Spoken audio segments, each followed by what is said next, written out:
Number 10. I need to kill Oscar. Ashley, I really didn't. I really think I did that. I didn't mean to hurt him. That was 17-year-old Dylan Shymaker, who fatally beat his girlfriend's 23-month-old son. I mean, is this real life right now? I watched videos about this kid's case, and his lawyers were trying to justify that Dylan has an anger problem. He didn't mean to kill the 23-month-old baby. He didn't know how to control himself. I'm not sure why there are lawyers defending people like this, you know, defending killers. That little baby didn't have a chance at life. What is his lawyers thinking? What are they fighting for? But there were other dynamics at work there, including my client's inability to either control his anger or frustration and his inexperience in babysitting. So this took place in Buffalo in the States, and jurors convicted Dylan of second-degree murder. The judge sentenced him to 15 years to life in prison, which is the maximum punishment in Buffalo. Moving into number 9, we have this girl who freaked out after she was given a life sentence. She was hyperventilating like Slow down, slow down.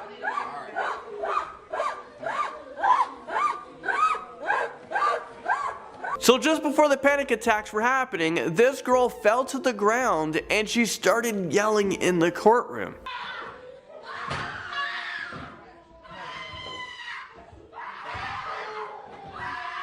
The woman's family was also freaking out.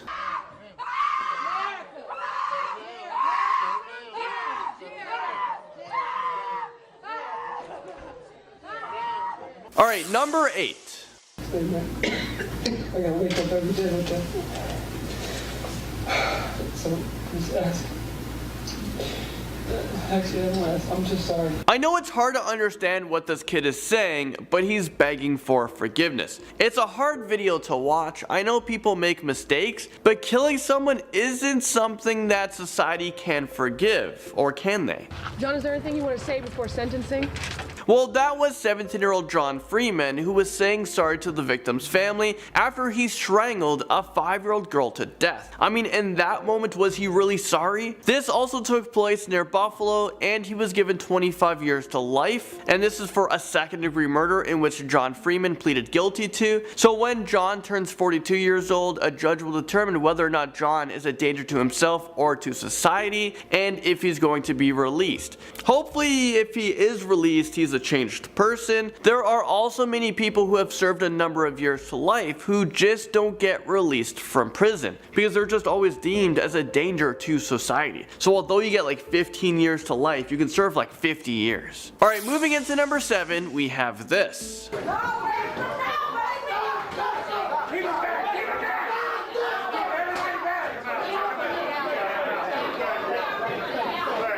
You couldn't see the guy I'm talking about during this part of the video, but who you're about to see is 19-year-old Dexter Johnson, who is 19 years old at the time, so he raged out in court when he was given the death sentence. I guess he has nothing else to lose. This is what this guy looks like. Punishment of death.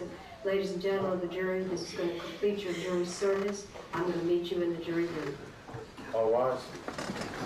The jurors convicted Dexter Johnson of capital murder. Dexter was involved in a carjacking, robbery, rape, and murder of 23-year-old Maria Paris. Dexter is now 28 years old, and he's still on death row. And right now, he does not have an execution date. Although someone is given the death penalty, it takes a very long time to go through the whole process. Do you guys believe in the death penalty? Sound off in the comment section. At number 6, we now have teenager Samantha Grigg, who was charged for murdering a Michigan State University student, Dustin Frolka. Grigg pleaded guilty to unarmed robbery and manslaughter in Frolka's death. The 19-year-old's body was found along I-69 last February. He had been beaten with brass knuckles, robbed. This case just doesn't seem to make sense to me. 16-year-old Samantha at the time decided to plan a kidnapping to rob and kill Frolka. I mean, she's 16. How do you have these thoughts? She had someone help her as well, and that was 18-year-old Tyrell Bredernitz. So the reason why this doesn't make sense, because it does seem like Samantha had a really bright future. She threw it all away. She was actually a lead singer of her band, and she was actually quite good. Singer in a band. Number 5, we have this teenager who, after given his sentencing, turned around and just attacks the people in the first row. I think it was the victim's family.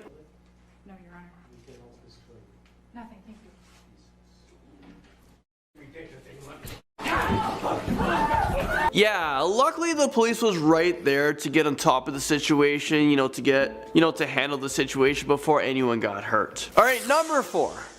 Can't, they understand the seriousness of the crime. Barbeau will almost certainly start his prison sentence at the Department of Corrections, Lincoln Hills School for Boys, north of Wausau. That was 15-year-old Antonio Barbeau at the time of his trial. This one is pretty messed up, but he was given a life sentence for killing his great-grandmother back in 2012. He was just 13 years old. Antonio and his friend killed his great-grandmother with a hatchet and a hammer. The great-grandmother was 78 years old, and this is just so sickening. Antonio won't be eligible for release until he's 50 years old. The article I was reading about this stated that Antonio's lawyers said the punishment was cruel and unusual. I mean, are they freaking kidding me? There's no way that the lawyer actually said this in court. How does that lawyer even sleep at night trying to get this killer out to the public sooner? The reason why Antonio killed his great-grandmother was for money. It's so sickening. I think the punishment wasn't cruel enough, but that's just my opinion. Moving into number 3, we have an 18-year-old who was sentenced to 20 years in state prison for using a dating app to set up a robbery that resulted in a shootout. In the footage I'm about to play for you guys, I really feel bad for this mother who is just so hurt. Once she finds out her daughter was charged and sentenced to 20 years in prison, she totally loses it. She freaks out, and then the teenager starts to freak out as well. This one is really sad.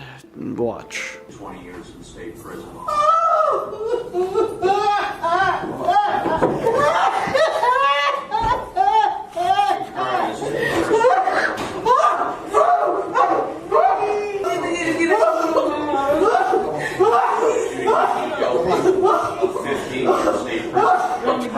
The teenager was then quickly taken out of the courtroom by police officers, and the mother was just left there to cry. She was so heartbroken, and I would be as well if I found out that my kid committed a robbery and guns were used and then they were sentenced to 20 years in prison. It's like you lost them. I'm not sure if she is even able to get out of prison sooner, but she did use a deadly weapon during this robbery that could have resulted in someone losing their life. Do you guys think that 20 years was, maybe too harsh of a punishment for this crime? Alright, number 2. Saying pull the trigger that killed your son, masturbates to memory. All of you. Sentencing Lane to life in prison, Judge David Fury said he lacked remorse and had feigned mental illness. So this guy might look familiar to you guys, and to be honest with you, I don't care if this guy gets left in prison and forgotten about for the rest of his life. So who you just saw was TJ Lane, the teenager who was in front of a judge for sentencing for a school shooting in Ohio back in 2012. TJ was 17 years old when he shot and killed 3 students and injured another 3. Although TJ was a minor at the time of the attack during the sentencing, he was tried as an adult and he was given 3 life sentences in prison without parole. Well, just a few years after the attack, he was actually able to escape prison. This was just 8 days before his birthday, and he escaped from Allen Correctional Institution in Ohio along with 2 other inmates. He was able to escape using a makeshift ladder. They used it to scale down a fence during recreation hours. One of the men was quickly recaptured, but TJ and another man who was serving a 12-year sentence for aggravated robbery and burglary and kidnapping remained at large. Police conducted a nationwide search and told nearby residents to lock their doors. Eventually, both men were captured, and TJ was then put into a small cell for 23 hours a day, and he stayed there until he awaited for his transfer to a maximum security prison. A prison where hopefully you can't make a makeshift ladder and escape again. And finally, at number 1, we have this scary freakout from a California teenager who was begging to not go to prison.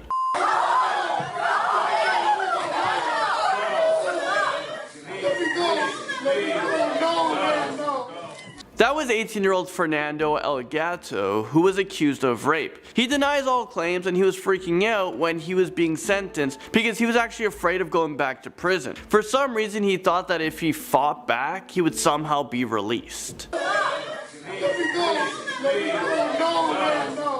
Scared of returning to jail, 18-year-old... I feel really bad for this kid because if he actually didn't do it, he just appeared in front of a judge, he got sentenced, and now he's going back to prison where I don't really know what happens there. I can only imagine. So I would be freaking out too, but if this guy actually did the crime, no remorse from me. Starting us off on this list, in at number 10, we have a teenager, Aaron Schmidt, who was sentenced to life in prison without the possibility of parole for murdering his 14-year-old neighbor, Elena Callahan. If for some reason Schmidt outlived his sentence, he will have an additional 5 years on his sentence. So that 5-year sentence will run consecutively after any other sentencing he might receive in the future for a possession charge. He will also have another 10 years of a sentence for theft, and again that's going to start after all of his other sentencing has been completed. After sentencing, it was actually appealed to the Georgia Supreme Court due to what in people's opinions were saying the sentence was cruel and an unusual punishment. But the judge rejected all the arguments in court and said he finds the evidence it was sufficient enough to find Schmidt guilty beyond a reasonable doubt of his crimes, and the punishment, it fit the crime.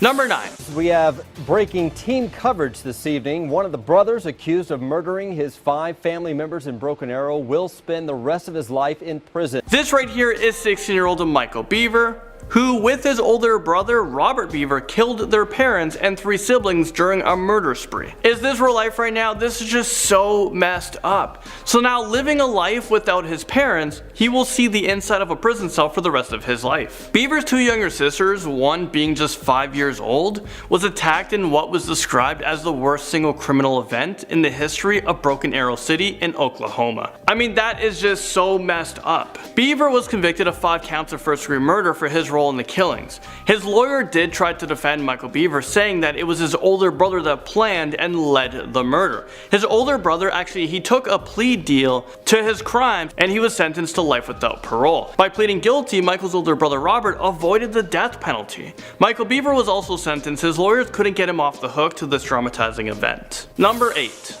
Now at the heart of all of today's proceedings was the issue of parole. Judge Edward Lukemeyer, who's presiding over the case, said at the outset that the issue is determining whether White fits in what he called the narrow subset of juveniles who deserve a life sentence without parole. Well, for teenager Dakota White, he fit the narrow subset of juveniles who deserves a life sentence without parole, according to a judge. It seemed like Dakota didn't feel remorse for what he has done during a few recording phone calls of him bragging about his murder that he committed. There didn't seem like a chance of rehabilitating this teenager, so that's when he was given the harsh sentence. During the trial, it only took jurors about 15 minutes to come up with the deliberation of guilty. He was found guilty of stabbing and strangling Sam Poss to death. He was just 17 years old at the time of the murder. Number 7. We have 17 years old at the time of his crime, Joseph Spencer. He pleaded guilty to 3 first-degree murder charges in the deaths of his parents, and this is during Labor Day weekend. Joseph went on a killing spree.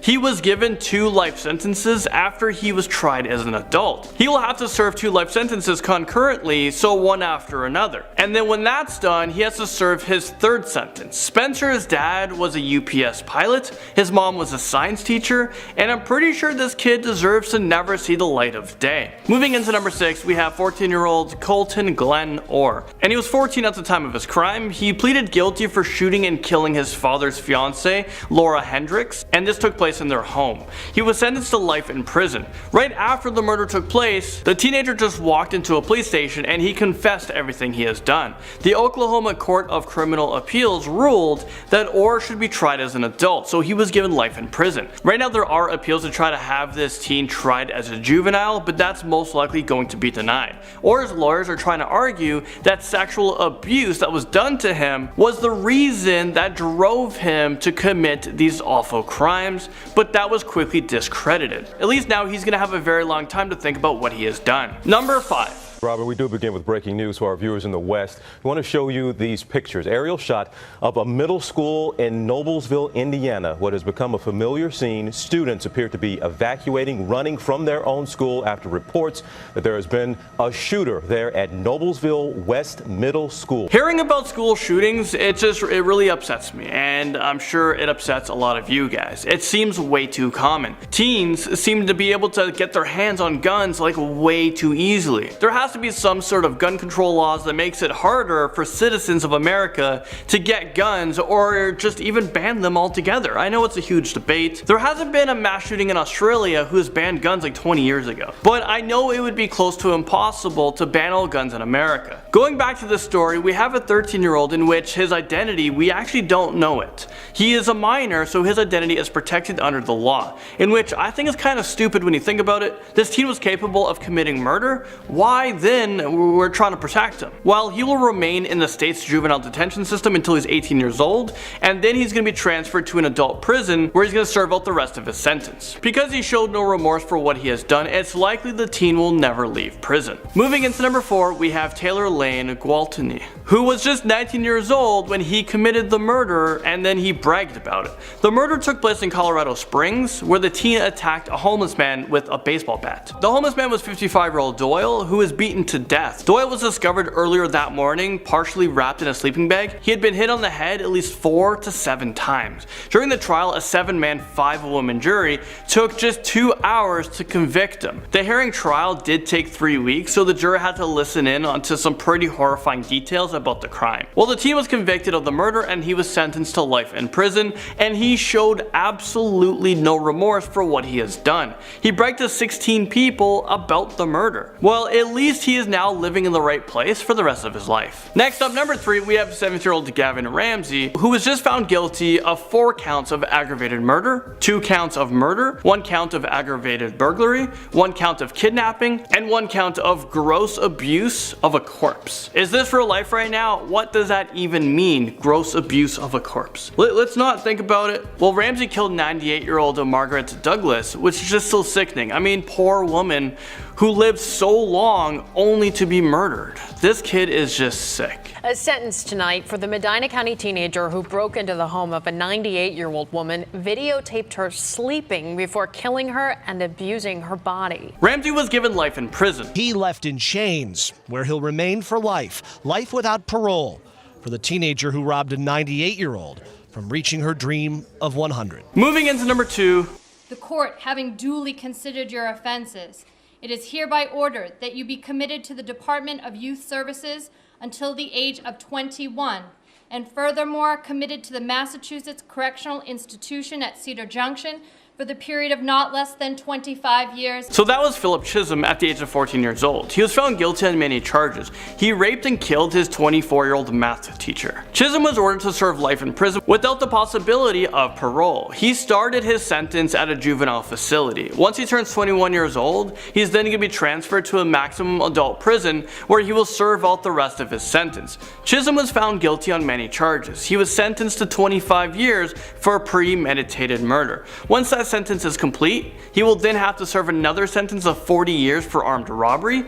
Once that sentence is complete, so that's about 65 years at this point, he's going to have another 40-year sentence for armed robbery. After he's done that, he's going to have another 40-year sentence. And it's not done yet. After that sentence, if this teen is still alive at the age of 79 years old, he's going to have to serve his last sentence of rape. So that is another 40 years. This teen will have to become the world's oldest person to be able to be released from prison at the age of 119 years old. Finally, number 1, we have 10-year-old Antonio Barbo, who was charged with killing his great-grandmother in her Wisconsin home. He also had a friend help with the murder. Barbo and his friend decided to try to steal money from 78-year-old Barbara Olson, but things took a turn, and a robbery, it turned into a murder scene. They took turns beating her with a hatchet and hammer. Sentencing was held today for a teenager convicted in a crime that rattled Sheboygan County and fiercely divided a family. Antonio Barbo learned he'll be a middle-aged man before he gets a chance at parole for killing his great-grandmother. There doesn't seem to be much remorse, so I'm not sure if this kid will ever get out of prison. After Barbo and his friend committed the murder, they actually decided to go out and enjoy some pizza. These are not behaviors of remorse. Barbo's attorney was shocked when Barbo was given a life sentence. He believes that kids, especially at the age of just 10 years old, shouldn't be given a life sentence. But you know what? If you're capable of doing the crime, then I think you should be old enough, and capable enough to do the time. Our statutes, the way they're standing right now, 10-year-old facing life in prison, I don't understand that. They aren't adults, they're children. Starting us off with number 10 are Catherine and Curtis Fairchild Jones. In Melbourne, 1999, at 13 and 12 years old, Catherine and Curtis became the youngest people ever charged as adults for first-degree murder. The two shot their father's girlfriend Sonia and had plans to murder their father as well and another male relative for sexually molesting them. As soon as they had shot her, they realized what a huge mistake they'd made and they ran to their neighbor's house and said it was an accident. Even after evidence of abuse was found, no one did anything. No one believed the two were being abused and they were sent to jail. During their trial, they never brought up the abuse. Nothing about what they had endured was even mentioned. I mean, the man who was abusing them was convicted of sexually assaulting his girlfriend's daughter years prior. Why was this not brought up by their defense during their trial? I have no idea. Then the justice system failed them and they pleaded guilty to second-degree murder and were sentenced to 18 years and probation for life. They were both released in 2015 at 29 and 30 years old. That's basically your whole prime part of life all spent in jail. Coming in at number 9 is Atif Rafe and Sebastian Burns. Funnily enough, I knew about this case beforehand because there's a very good Netflix docu-series about different crimes and it's called The Confession Tapes, and this was that first case it actually explored. Highly recommend. But anyway, in Bellevue back in 1994, Atif and his best friend Sebastian came back to Atif's family's house for the holidays. All was well until the boys came back from a long night out to discover Atif's parents and sister brutally murdered and his house a complete mess. After their murder, Atif inherited basically everything his parents had, buying a new car, living a new lifestyle, and seemingly not mourning the loss of his family at all. Police in both the US and Canada suspected the two boys of killing his family in order to get their money. They slandered them in the news like there was no tomorrow, branded them as murderers, and then using the Mr. Big technique to extract a confession from them. This technique is actually illegal in the US but legal in Canada where it was done.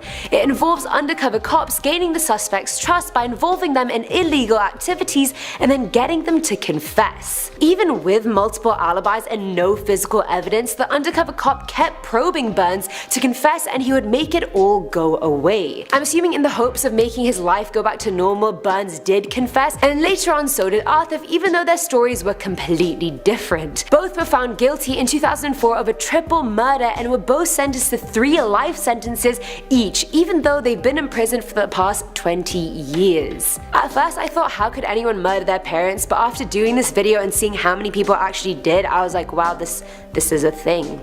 This actually happens. At number 8 is Joshua Smith. Now in February of 2012, 14-year-old Joshua broke into his stepfather Chico's room and stole his shotgun. Right after that, he started shooting things around the house, and Chico and his daughter were able to escape his rampage by breaking a window and climbing through. Joshua's mother, Tamiko Robinson, was sleeping on the sofa when he shot her around 12 to 14 times at close range.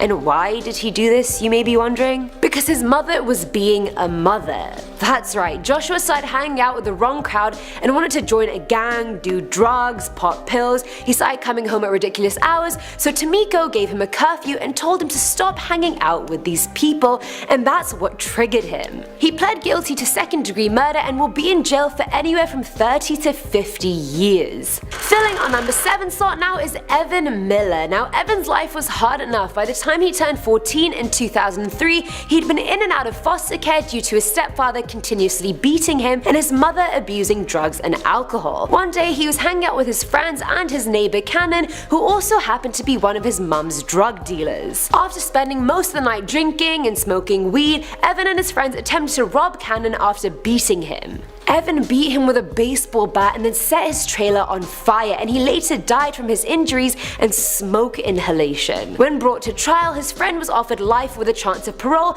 if he testified against Evan, which obviously he did. In 2006, Evan was sentenced to life without parole, and now at 28 years old, he may have a chance at a retrial, but for now he's still very much in prison. Now at number 6 is Jacob P. Ind. Back in 1992, when Jacob was 15 years old, he killed his mum and his stepdad. After enduring years of sexual, physical, and emotional abuse, Jacob hired another older teen to help him murder his parents. Then, in the morning of December 17th, they went to their bedroom where they were fast asleep and attacked them for 5 whole minutes using various gruesome methods, stabbing them, spraying their faces with bear mace, and shooting them as well. He never testified during his first trial since his defense told him he would pack up and leave if he tried, so he was sentenced to life without parole. After spending 25 years in prison, he was finally granted a retrial and the right to testify back in August of 2018. And his retrial hasn't happened yet, so we don't know the conviction as of yet. Coming at number 5 is Diana Ortiz. Diana was 18 years old when she moved to New York in 1983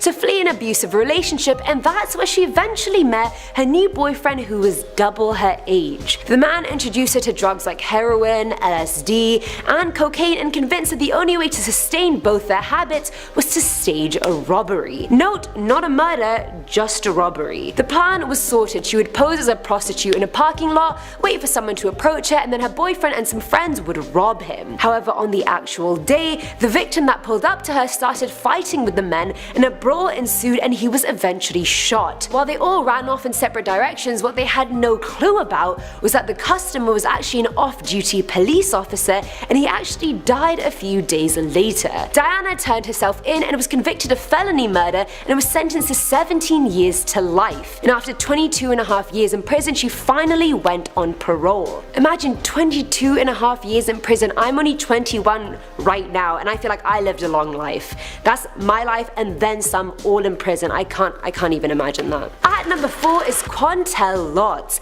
Now Lotz, like a lot of other kids on this list, had a troubled upbringing. His dad, mum, stepmom, uncles, aunts, basically everyone around him was addicted to cocaine, even getting high on it while he was still in the room at a very young age. He'd seen his uncle get shot multiple times because of drugs and he himself was beaten on a regular basis. By 14, he used to have bouts of getting very angry, then crying uncontrollably, and then amnesia about what happened. In 1999, he was play fighting with his stepbrother Michael. It started off innocently, as it always does. Michael sent a blow dart his way, Lotz fired back with a toy bow and arrow, but then it turned very ugly and escalated into a proper fight. It ended with Lotz stabbing Michael a few times and then ultimately killing him. He literally doesn't remember the incident whatsoever, he just remembers being told the next day that his brother was dead and he was the reason. He was tried as an adult, not a juvenile, and was sentenced to life without the possibility of parole. Even though at 14 the state of Missouri thinks you're too young to legally get married, leave school, donate blood,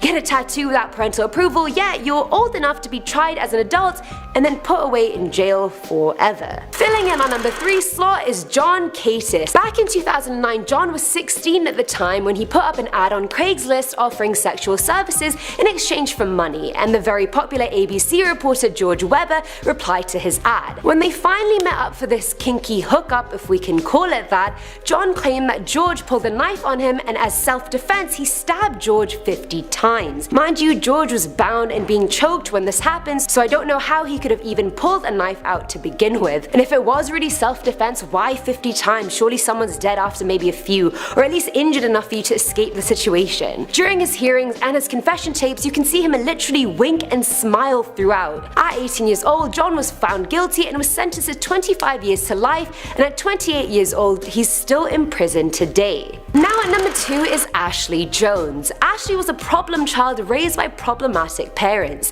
Her stepdad used to sexually molest her and her mum was a drug addict, so it appeared to be a blessing when her grandparents agreed to take in her and her sister. I don't know if they agreed to take her in or her parents kicked her out since she stabbed both her dad and her pregnant mum a year beforehand. Luckily neither died. A year later, at 14 years old, she was disobeying her grandparents more and more and she was dating a boy they didn't approve of. The couple hatched a plan and she helped her boyfriend commit a series of murders. First they killed her granddad, shooting him twice in the face and then stabbing him to death, then her aunt who they shot in her sleep and then set them both on fire. They also attacked her grandmom who also got burned on the face, stabbed in the chest and jaw and shot in the shoulder. Luckily she survived and she also tried to kill her own 10-year-old sister by stabbing her 14 times, but she also survived, thank God. Now at 24 years old she's still in prison prison serving out her life sentence. And finally, at number 1 is Erin Caffey. Way back in March of 2008, Erin started dating a boy called Charlie Wilkinson. Story seems pretty kosher so far. After meeting Charlie, her parents felt like there was something off about him but didn't worry too much, but then Erin started to change. Her interests changed, her demeanor changed, and her parents thought Charlie was a bad influence and wanted them to break up. So what do any desperate teenagers do in that situation? Hatch a plan. Charlie and his friend Wade went into Erin's house while she waited in the car with Wade's girlfriend and shot Erin's mother Penny whilst also nearly decapitating her with a katana. They then shot her youngest brother Matthew in the head, while James and his friend both took turns stabbing her other brother Tyler. As if that wasn't bad enough, they then set the house on fire and it was completely ruined. Erin's father was also really badly injured. They shot him nearly 11 times whilst they killed Penny, but luckily he survived and was able to escape the house before it completely went up in flames. I mean, I don't know how lucky that is considering he survived his wife and kids and his remaining child is in jail, but it's still a good sign. Initially, no one suspected Erin, but during Charlie and Wade's questionings, they both said that the murders were Erin's idea. At 17 years old, Erin pleaded guilty to murder, as did Charlie, and they were both given 2 consecutive life sentences plus 25 years. So starting us off like we always do with number 10. By Judge Rebecca Dallett, who gave him life without parole, sparking the outburst.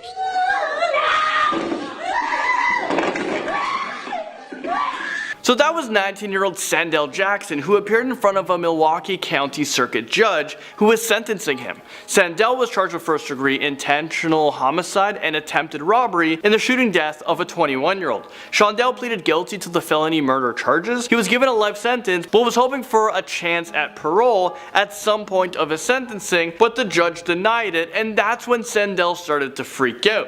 And everyone else in the courtroom was freaking out as well. Now at number 9, we have a girl who freaked out so bad, she started hiccuping. Like it was just uncontrollably. And I remember one time I hiccuped for like 6 months straight. It was really weird, so. The parents testified, has a history of being someone who can be manipulated. So this teenager, Jennifer Mee, was being tried in court for a murder charge, and she just couldn't keep calm. She was freaking out while being handcuffed. Jennifer Mee actually became famous after that video, and after years, she finally talked about that viral video. What happened to that sweet 15-year-old girl that we first met? I couldn't even tell you. I got cased up with the wrong crowd of people, really. Unfortunately, when I started experimenting with drugs, I just felt like I was invincible to everything. Now she will be facing the rest of her life in prison, and she may not have the opportunity to ever leave. During the interview, she said that she thinks she deserves about 20 years, but not more than that. Personally, I feel would be fair is at least 20 years. I do, because yes, somebody's life was taken, somebody's a loved one, somebody's child. Your attorney has said now there's less than a 1 to 2% chance of you ever getting out of here. How do you hold on to hope? I can't put nothing past God, but I've been locked up since I was 19. I can't stop fighting. I have a family that wants me home. Next up, at number 8, we have 17-year-old Racelyn Martin, who pleaded guilty to first-degree murder, and this is after he killed his 63-year-old grandfather with a hatchet. Is this real life right now? He was sentenced to life in prison, and during court, Martin was freaking out. And this guy was just shaking. He was so scared. He was terrified of what was going to happen to him. Well, what else do you think is going to happen to you? Yeah, buddy, you're going to be in prison for the rest of your life. Okay, let's watch that again, but I'll slow it down a bit for you guys. It must be a very difficult case because both of his parents testified against him. And appeared to be listening intently to testimony, occasionally nervously looking down. Tonight we heard testimony from both parents. Moving into number 7, we have the youngest on our list, 13-year-old Kashawn Mann, who became the youngest person who committed murder in Kent County. Kashawn killed his mom's boyfriend. So after Kashawn's mom actually tried defending her 13-year-old son, the victim's family were outraged and chaos pursued in the courtroom. That angered relatives of the victim, Jermel Stokes, leading to a scuffle. The mom was saying that she actually found out her boyfriend was abusing her son and the murder was justified. I don't think that any murder can be justified, and also the mom was fighting for her son to not be tried as an adult. This is a crazy situation because you have this young kid who is abused, and now because of poor decisions, he's going to prison for the rest of his life. This is a child. Yes, he may have committed an adult crime. The judge was about to sentence her son, Keyshawn Mann, for second-degree murder. But obviously, after it all comes out, he was treated in ways that I had no clue of. So we can't say that, oh, he was never mistreated. Moving into number 6. Court physically shaking throughout the hearing. Then the sentence was read. So therefore, it's the sentence of this court, Mr. Rose, that you be sentenced to a minimum of 10 years to a maximum of 15 years in prison. So that was Stacy Rose Jr., who just couldn't believe his sentencing. Rose Jr. was caught up in a fight when 49-year-old Briscoe came outside to break up the fight. He was a father of one of the teenagers. He's also a father of 5 and a grandfather to 3 grandchildren. Rose Jr. fled the scene on foot through the neighborhood, but eyewitnesses was able to tell the police who the killer was, and he was quickly arrested. Outside of the courthouse, Rose Jr.'s mom was freaking out because she couldn't believe his sentencing. So my son wasn't a drug dealer. They went over there and stole them pills out of his car. Rose Jr. was very shocked to know he was sentenced for so long. He claims it was an accident. This teen was just shaking like crazy in the courtroom, and he was just crying right after his sentence. Alright, so at number 5, we have someone who isn't even a teenager yet, and she was freaking out. She appeared on an episode of Beyond Scared Straight. I love that show, and I love how they're such bad kids, they get reformed, and then they turn out to be okay kids. But the episode I'm going to show you guys is about a wannabe 12-year-old girl who thinks she's tough. Her name's Ashanti. And this girl was on track, to serve the rest of her life behind bars, because she just seems so violent. Who knows what this little girl is capable of as she gets older.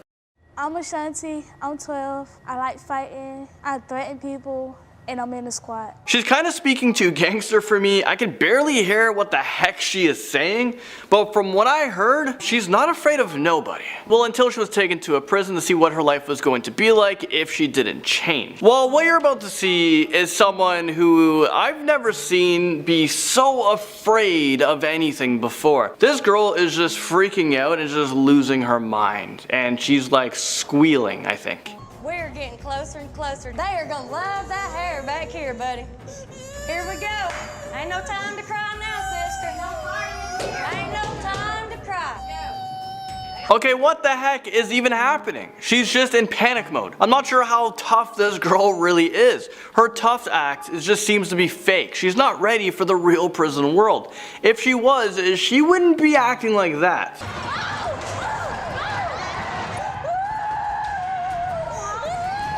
Number 4, we have teenager Roxana Silvorsky, who was emotionally freaking out in court while she was being sentenced. Silvorsky pleaded guilty to plotting to kill her family. Is this real life right now? Imagine being her family member and you just found out that this teenager, your daughter, your sister, she was plotting on murdering you. Well, luckily she was brought in by the police before anything bad happened, and now she is serving a very long time in a women's correctional facility. Number 3, I actually just wanted to show you guys quickly a different perspective, the opposite of someone freaking out in court, and he seemed to have zero emotions while he was being sentenced. I mean, watch this.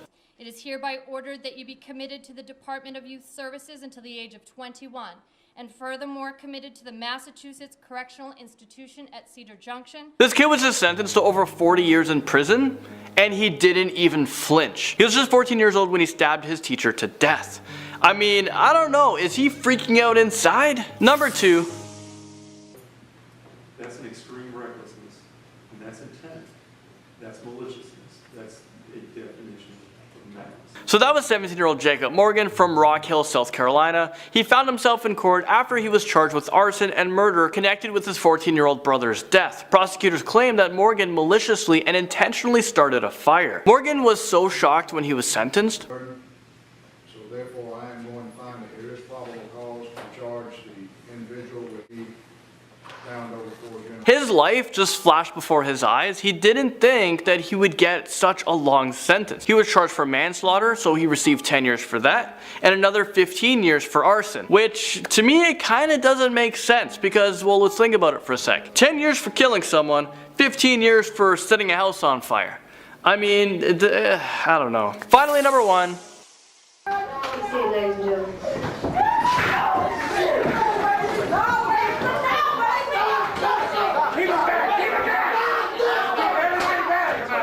I count at least 20 officers in that room to retain 19-year-old Dexter Johnson. He was sentenced to death, so yeah, he was pretty pissed off. The jury has found you guilty of capital murder. In accordance with the laws of the state of Texas, this court hereby assesses your punishment of death. Ladies and gentlemen of the jury, this is going to complete your jury service. I'm going to meet you in the jury room. So Johnson sat down and he kind of let it sit in for a few seconds when he was sentenced, and just a few minutes went by when he realized that there's nothing else to lose. This guy just loses his cool and he just freaks out into a rage. I'm not sure if you guys noticed, but the woman in front just booked into the floor as if there was like a gunman in the room. She was just super scared. It seemed to come out of nowhere, and luckily there were so many police officers around, because you never know what else Johnson would be capable of doing. I mean, he's already capable of murder. So what's one more murder to his rap sheet? Starting off this countdown, we have TJ Lane. Back in February of 2012, 18-year-old TJ Lane entered a high school in Ohio and shot 3 students. He injured 3 others. There was no motive for his actions, and during his trial, he showed no remorse. In fact, during his sentencing, he was absolutely ruthless. He entered the court wearing a light blue button-up shirt, which he removed to reveal a white t-shirt with the word "killer" written on the front of it. If that's not bad enough, at one point he turned to the courtroom, said some obscene things, and then gave them a middle finger. You can see that he just doesn't care. It's scary how he shows like zero emotion, and he killed people. In our 9th spot, we have Chaylin Funes. 18-year-old Chaylin Funes was ruthless the night she killed a man named Eric Fisher. That night, she hit Fisher with her car, slamming him through a fence. Then she backed up, hit him again, and then dragged his body down the street. This was all witnessed by the man's family. During her sentencing, she broke down reading an apology note to the Fisher family, but the judge did not buy her apology. He even called her out, saying, and I quote, "The tears I'm seeing from the defendant are crocodile tears." Didn't matter how much she cried and choked on her words, she was still sentenced to life in prison. Moving on to number 8, we have Dylan Shoemaker. But before I go any further, you know the drill. Hit that like button, subscribe, and hit that bell notification button. Just do all that. It really helps us out.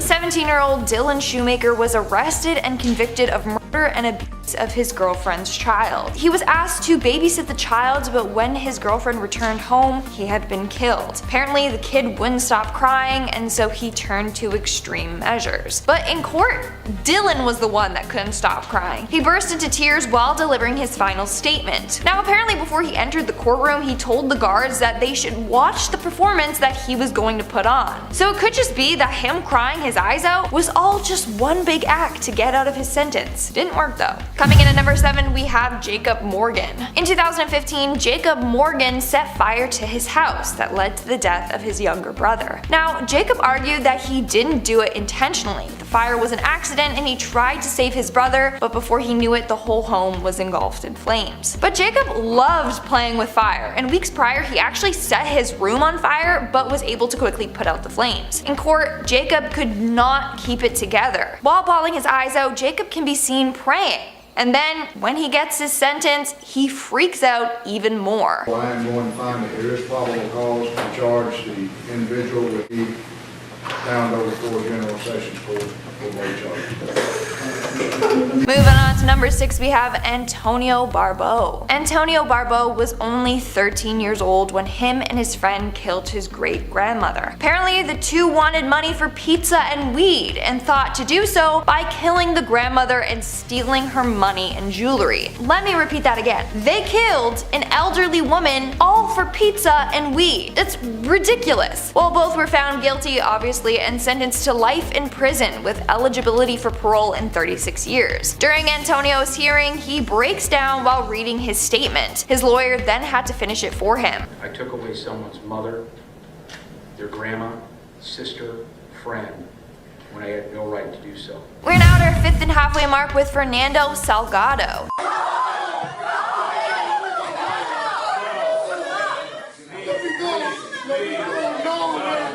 So in 2012, Fernando attacked one of his classmates with a weapon, and then he tried to insert another up the classmate's rectum. As a result, he was charged with assault with a deadly weapon and 1 count of attempted assault with a foreign object. After receiving his sentence, Fernando broke down. He can be heard begging to let go when he's seen fighting with the guards. He's resisting with all his might, trying not to be put in prison. In our fourth spot, we have Spencer Lewis. Spencer Lewis was involved in an armed robbery gone wrong. He attempted to rob two brothers of their weed, money, and video games, but Lewis ended up shooting and killing the two brothers. He said he got scared during the robbery and that's why he fired. On Spencer's hearing, he entered the court smirking, acting all cocky and confident, which later turned into tears. The victim's family, I never went there with that intention of hurting them. But after his little breakdown, he can be seen leaving the court, smirking once again to the camera. So was it all just an act? Maybe. Moving on to number 3, we have Keyshawn Mann.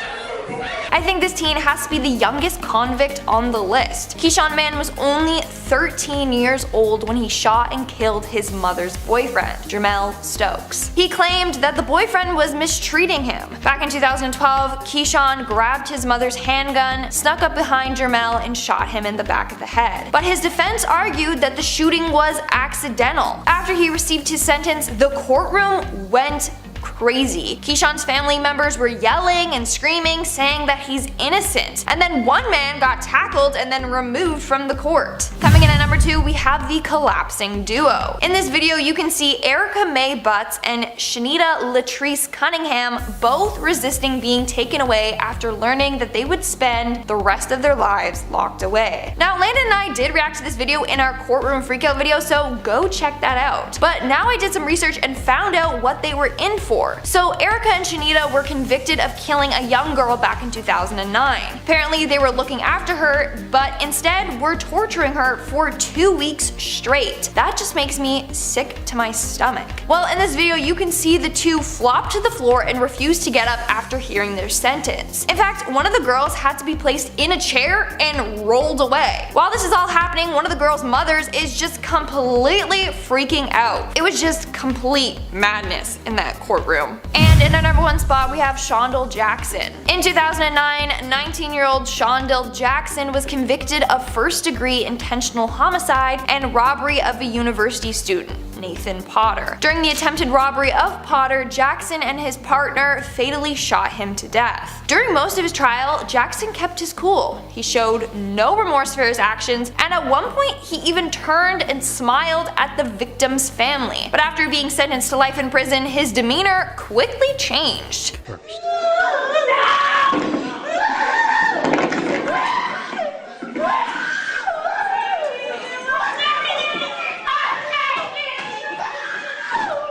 He became angry and started cursing at the judge. He stood up to leap at the judge, but officers were there to quickly take him down and then pepper spray him. And that's all for starting off this very unfair list at number 10 with Santiago Ventura Moraz. In 1986, he was convicted of murdering a 19-year-old man after they had an argument. He was sentenced to 10 years in prison, but maintained his innocence despite being offered a plea deal. He made several appeals after his conviction, but they were all denied. However, due to a lack of an appropriate interpreter and other deficiencies in the trial, it actually led to his conviction being overturned, and it was determined that a different person was responsible for the murder. He spent about 5 years in prison as an innocent man, but he had plans to become a lawyer someday so that he can help people in a very similar situation. And like I said, we all know there's many people in this situation. Timothy Masters comes into this list at number 9. On February 11th, 1987, the body of Peggy Hetrick was found in a field, and she had been stabbed in the back and sexually mutilated. 15-year-old Timothy Masters lived in a trailer that was only 100 feet away from her body. The police questioned him and searched his room and found several thousand pages of violent journal entries and drawings in his closet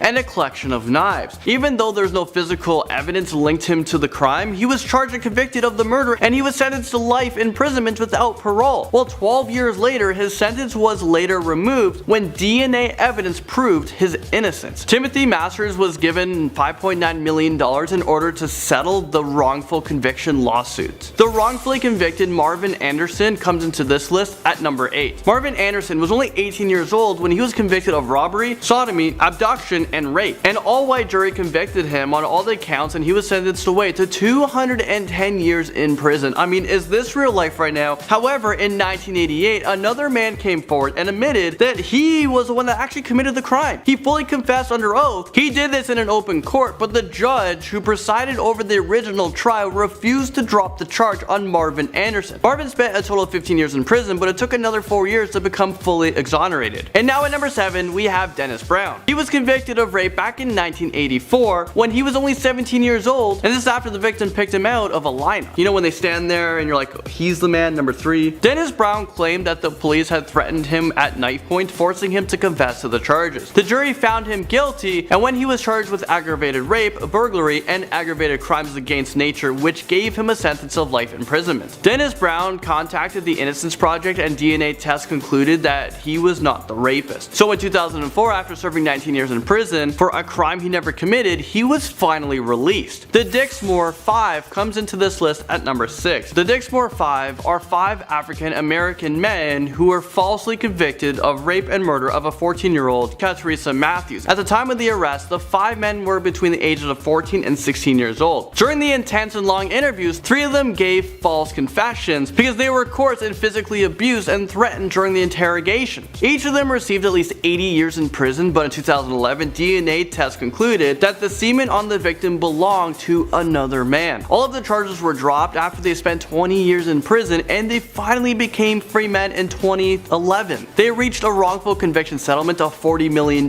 which is actually the largest settlement in Illinois' history. Moving on to Thomas Hainesworth, and he makes it onto this list at number 5. He was arrested at the age of 18 years old after a woman identified him as the attacker. He was convicted of 4 violent rapes and sentenced to a total of 84 years in prison. Thomas Hainesworth maintained his innocence throughout his time spent in prison, and based on new DNA evidence, the real perpetrator was believed to have been his neighbor and closely resembles him. After the DNA testing, he was exonerated and was released from prison in March of 2011 after spending 27 years in prison behind bars. So for this wrongful conviction, he was given a lump sum of $1 million. I bet you the guy was taxed on it and only took home like just over half. He had 2 types of pensions, and he was also given a tuition at a community college. Christopher Abernathy takes the number 4 spot. On October 5th, 1984, the body of a 15-year-old girl was found behind a shopping mall. She had been raped and stabbed to death. More than a year after the crime, police brought in 18-year-old Christopher Abernathy for questioning. After 40 hours of interrogation, he had signed a confession which stated that he attempted to rape her and accidentally stabbed her with a pocket knife. Christopher was a high school dropout, and he had a learning disability as well. So the police used this and coerced him into making a false confession. He was eventually sentenced to life in prison because he was 17 years old at the time of the murder. The jury initially wanted him to get the death penalty. After the Innocence Project picked up his case, new DNA evidence exonerated him of all charges, and he was released after spending 28 years behind bars as an innocent person. The West Memphis 3 ironically make it into number 3 spot. This was a murder case that shocked the world. 3 little boys were found tied up. They were tied up with their own shoelaces, sexually mutilated, beaten, and left for dead. The local authorities arrested 18-year-old Damian Eccles, 16-year-old Jason Baldwin, and 17-year-old Jesse Miss Kelly because they were known around town for wearing black and listening to heavy metal. All 3 of these teenagers were convicted of the murders and were sentenced away to serve life in prison, except for Damian Eccles, who was sentenced to death. This is a highly controversial case because all of the evidence was circumstantial, so a lot of people believe that they are actually innocent. The Scottsboro Boys comes into this list at number 2. They are 9 African American teenagers who are accused of raping 2 white women on a train back in 1931. These were 9 unemployed young men who were illegally riding the train. They were held in Alabama on minor charges, and they convinced these 2 women into saying that these young boys had raped them. Within 2 weeks of this false accusation, the Scottsboro Boys were convicted, and 8 of them were sentenced to death. And the youngest boy, who was 13 years old, was sentenced to life imprisonment. One of the women who have claimed to be a rape victim came forth and admitted that she was coerced and manipulated into accusing these boys of raping her when they never even touched her. And finally, in the number 1 spot, we have George Stinney. On March 1944, 2 young girls had been found brutally murdered and beaten over the head head and dumped into a ditch. George Stinney was a 14-year-old African American who was convinced of the murder as a result of racially biased and discriminatory jury. He was convinced in less than 10 minutes by an all-white jury and he was sentenced to death. He was denied an appeal and he was executed by the electric chair. A group of lawyers and activists investigated this case, and in 2014 he was exonerated of all the charges nearly 70 years later. Coming in at number 10, we have Quinn Skaggs. Right off the bat, with a name like Quinn Skaggs, you know this guy means business. This guy sounds like he's a character from a Guy Ritchie movie. If you're in the crime world and you're dealing with Quinn Skaggs, he's probably going to cut your pinky off when you don't pay him back in time. Now, Quinn had a long rap sheet when he was brought in. He was only 17 and he had already been arrested for a burglary spree where he was breaking into people's homes while armed with a handgun. Man, at his age, the most dangerous thing I was doing was trying to convince my older brother to buy me a Mickey of rum so I could feel cool at a party. Skaggs also got into a fight at school, and when a teacher tried to break it up, he beat the hell out of the teacher who needed to have surgery on his face. This 17-year-old was being held in a detention center and then kicked out the window and used bed sheets to scale down the side of the building like he was in the show Prison Break. Coming in at number 9, we have a big breakout. If you're gonna break out, you might as well bring some of your friends with you, right? Well, some teens in Nashville thought that this was the best idea. They had a plan to break out, and I think it worked better than they ever would have expected. Here's an opening from the news story that was covering the incident. Good evening. Take a look at these photos. Tonight, the hunt continues for 7 teens who escaped from the Woodland Hills juvenile. The news highlighted the 7 that were still on the loose, but 32 actually made a break at the same time. That's what you call teamwork. Basically what happened was all of these teens kicked out the windows to their rooms at the same time and then jumped out the windows and hightailed it into the woods. Now you might think it would have been confusion that caught all of these cops off guard, and that's why so many people were able to get away, but it was actually just incompetence on the side of the police. They didn't even notice that the teens had escaped until an hour after it had happened. Coming in at number 8, we have Miko West. If you break out of prison, the first thing you're going to want to do is lay low. Well, that's what they have you believe in the movies. That there's some secret hideout you can go to and there's a bunch of your friends there. Maybe there's an Xbox and there's always really good food. But in reality, when you get out of prison, you have nowhere to go. You don't even have clothes to change into, and you're obviously in an orange jumpsuit. So unless you have everything planned out, most criminals who escape will turn back to crime because it's the only way they can get money and something to eat. This is what happened to Miko West. He was able to break out by swiping a key card and then opening the front door and just walking right out. That sounds like something that was pulled right out of a video game, but it was true. Then he got busted when he tried to steal a candy bar. The dude was just trying to get something to eat. Coming at number 7, we have the Nashville teens. A juvenile detention center in Nashville was holding 4 possibly dangerous teens who managed to escape in December of 2019.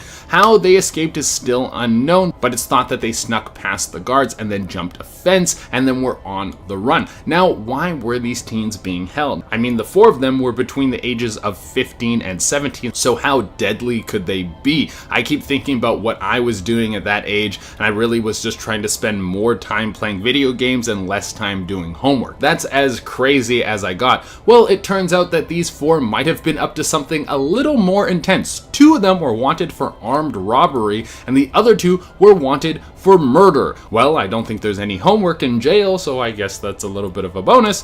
Coming in at number 6, we have Joyride. A Louisiana detention center had 3 teens break out with an escape vehicle that was drawing a lot of attention, because there's a lot of ways in which you could slip out of a detention center. You could do the whole walk through the woods thing for hours and people chase you down with lights and dogs. That's a classic. There's also the Shawshank crawl through a mile of poop and then you come out on the other side and then you move to Mexico. Or my favorite, which is sit on each other's shoulders and wear a massive trench coat and a fake mustache, but that's a very advanced technique. But these teens wanted to escape in something that was a lot less inconspicuous. The 3 of them decided that they would jump into a cop car and drive into the city. Well, it didn't take long for the cops to pull them over, and the 3 teens were thrown back in prison. It seems that these teens were going for the hiding in plain sight approach to sneaking away. Coming at number 5, we have It Worked in the Movies. Let's move back over to Nashville, where one teen wanted to try another escape tactic. This goes to show that you can't trust anything you see in the movies, because when you try it in real life, it doesn't work out at all. Like when this teen tried to escape from a juvenile prison by walking through the ceiling. When you see something like that happening in the movies, it always seems like the sneakiest move of all time. When someone slides through the vents and it's all perfectly clean, and then when in reality it would be packed with bugs and it would be one of the loudest things of all time. Well, look at what happens when people try to recreate the movies in real life.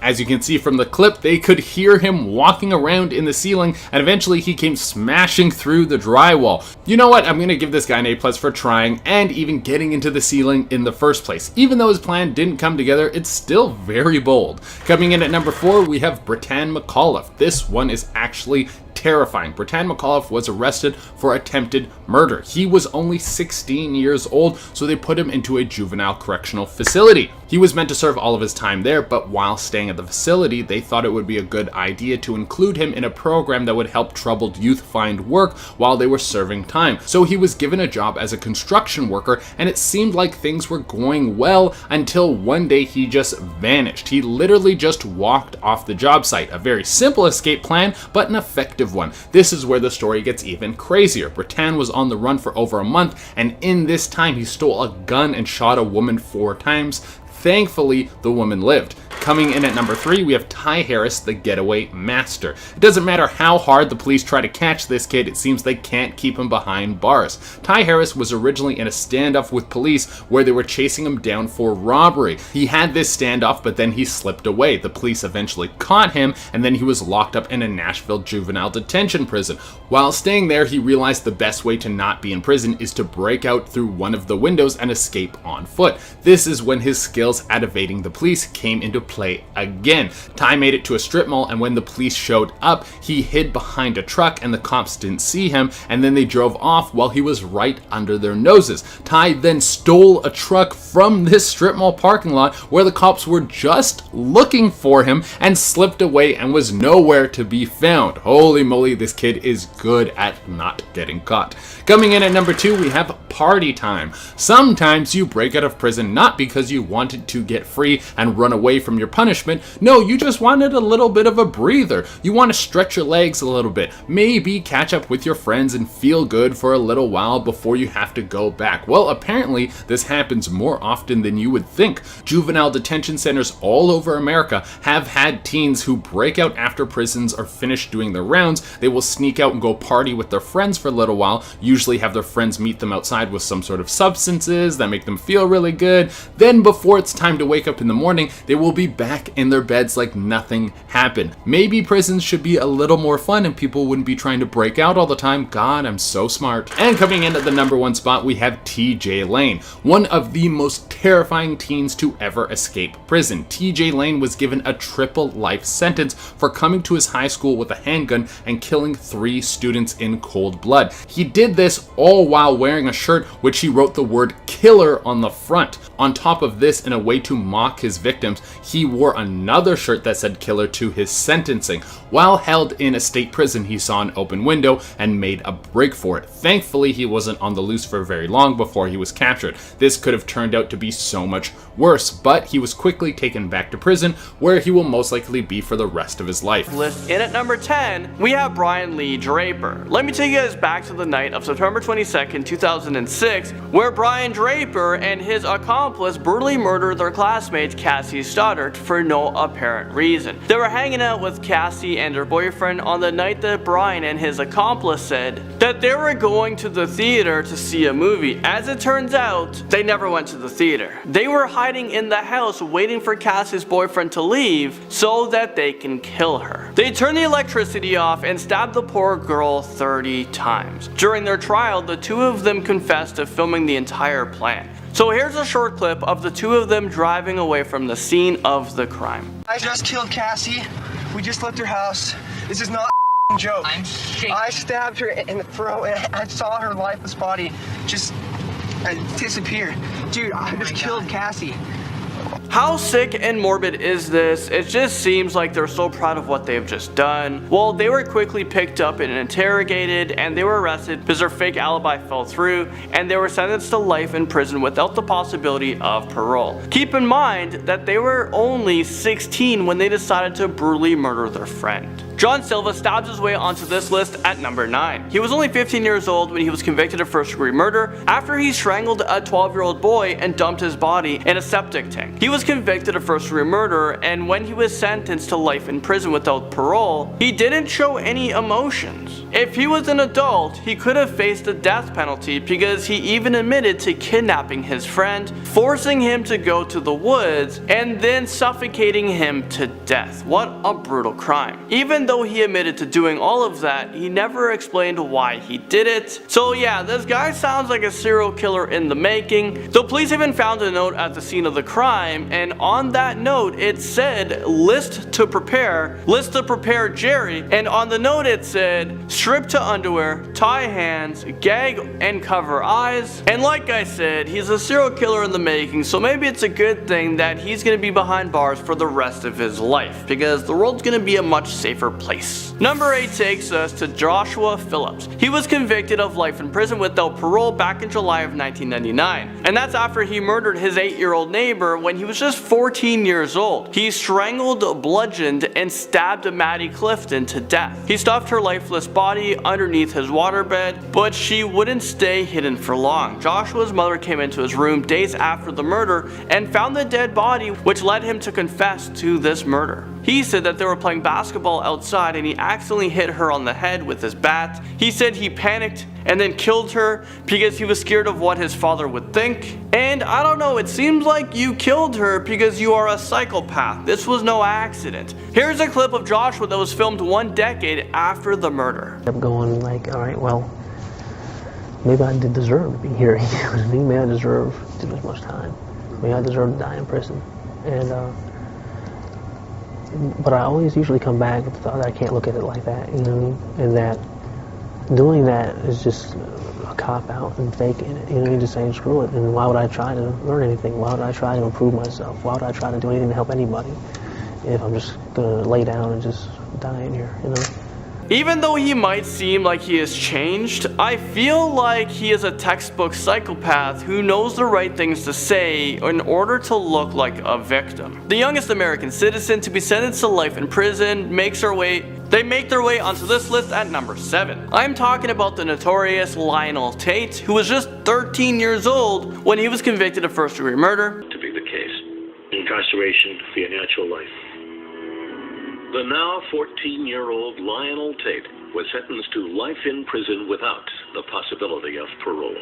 Back on July 28, 1999, Lionel was left alone with a 6-year-old friend in the basement. The two of them were downstairs playing when all of a sudden Lionel came upstairs 45 minutes later to tell his mother that the little girl wasn't breathing. He said that they were wrestling and he had her in a headlock and then smashed her against the table. An autopsy revealed that he had stomped on her so hard that he actually lacerated her liver, fractured her skull and ribs, and her brain was very swollen. During the trial, the prosecution said that these injuries can be compared to falling from a 3-story building. He was sentenced to life in prison without parole, and the judge said that the acts of Lionel Tate were not the playful acts of a child. The acts of Lionel Tate were cold, callous, and cruel. Moving on to number 6, let's talk about Courvoisier Sims.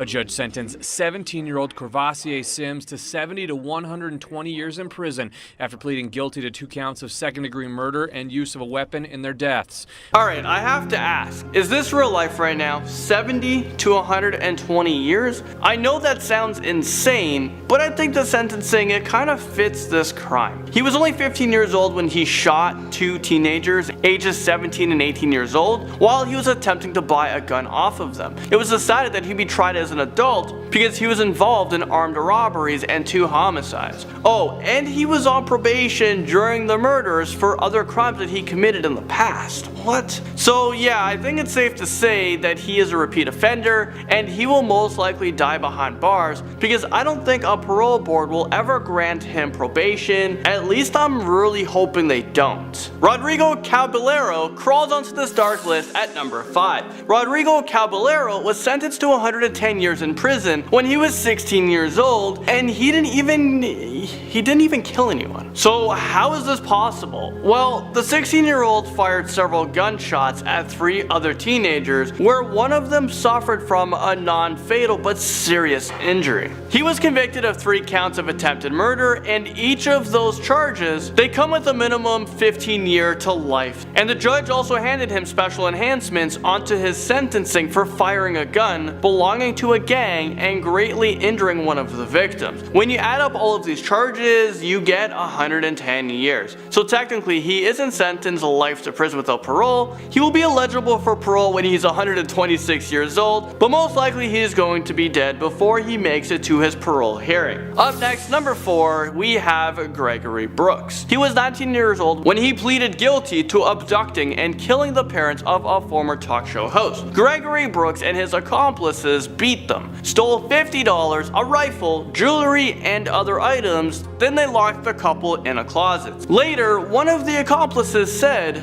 he would return to the house to finish them off. The judge gave him 60 years for each of the 2 counts of murder and robbery charges, and just moments after he was sentenced to 120 years, his father told reporters that despite his son having a good, supportive upbringing, he was influenced by gang members with negative motives. Could you imagine being sentenced to 120 years in maximum prison at such a young age? Your whole life is just gone. He will literally die and rot behind bars for the rest of his life because of one stupid night. Moving up this list, at number 3, we're talking about Eddie Devine. This case is pretty intense, so prepare yourselves. He was only 13 years old at the time when him and his friend forced a woman into a car where they drove around for hours while they tortured and violated her with an ice pick. Thankfully, the woman was able to escape when the teenager stopped for gas, but she will be scarred for the rest of her life. Eddie Devine pleaded guilty to 2 counts of armed carjacking, 3 counts of armed robbery, 3 counts of kidnapping, and 2 counts of sexual battery. This kid isn't even old enough to go around the block by himself, and he's already committing all of these horrible crimes. To make things even worse, he told police that he was armed with a knife and he threatened to kill the woman before they stole her SUV. I'm pretty sure when I was 13, I was collecting Pokemon cards. I wasn't going around committing all these crimes. Eddie Devine did not get off lightly. He was sentenced to a total of 130 years in prison. Kenneth Young sneaks onto this list at number 2. He was only 14 years old when his mother's drug dealer forced him to get involved in a series of armed robberies. During one heist, Kenneth was caught, convicted, and sentenced to 4 consecutive life sentences. So basically, he was sentenced to be thrown behind bars without ever having a chance of being released, and he didn't even injure or kill anyone. Let's hear from Kenneth Young.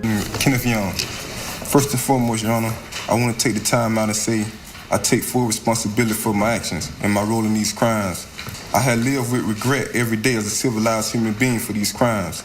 I have been incarcerated for 11 years, and I have taken advantage of every opportunity available for me in prison to better myself. He was coerced into committing these crimes, and he was at such a young and impressionable age. I don't think he should have gotten this harsh sentence. Because of this young age and the severity of the sentence, he spent most of his time in solitary confinement until he reached 18 years old, where he was then transferred to an adult prison where he will grow old and die. And now at the top of our list, we've talked about him before. We actually did a whole docu-series of him. If you guys want to check that out, you guys can click right over here. It's called The Prison Life of Travion Blount. Well, Travion Blount makes it onto our list at number 1 for this video. Travion Blount was 15 years old when he robbed a party with 2 older gang members. Travion didn't hurt anyone, but he was found guilty of 49 counts, and eventually he was sentenced to 6 life sentences and an additional 118 years in prison. He knew he would be spending a few years in prison. He didn't expect to die in there. This has to be one of the harshest punishments in America for a teenager who didn't even commit homicide. Oh, and his accomplice, well, they only served 10 to 13 years in prison. I don't understand how this was even possible. Out of the three of them, Travion was the least involved, but he got the most time. After spending some time in prison, Travion finally got a glimpse of hope. Received much lighter sentences. Governor Bob McDonnell reduced Blunt's sentence to 40 years, and today, Governor Terry McAuliffe cut it down to 14. I mean, what the heck? His sentence was reduced from 6 life sentences plus 118 years to just 14 years. This makes me wonder what the heck was wrong with the original judge. I think his license should be put into question because I have no idea what was going through his mind. Maybe he was severely power tripping that day. He was just so pissed off.